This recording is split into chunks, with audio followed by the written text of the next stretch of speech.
ಇವತ್ತು ಸಿಂಪಲ್ ಚಟ್ನಿ ಒಂದು ತೋರಿಸ್ತಾ ಇದ್ದೀನಿ.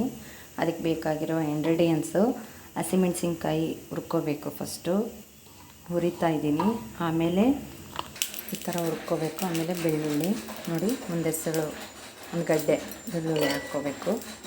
ಈಗ ಇದು ಹುರಿದಿರೋ ಹಸಿಮೆಣಸಿನ್ಕಾಯಿ ಇದರಲ್ಲಿ ಹಾಕ್ಕೋಬೇಕು ಮಿಕ್ಸಿ ಜಾರಲ್ಲಿ.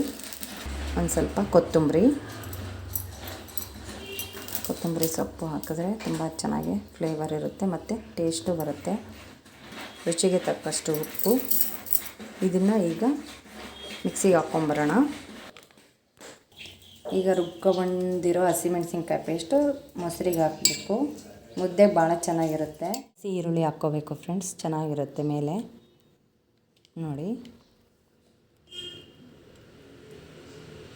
ಮುದ್ದೆಗೆ ತುಂಬ ಚೆನ್ನಾಗಿ ಇರುತ್ತೆ, ಮಾಡ್ಕೊಳ್ಳಿ.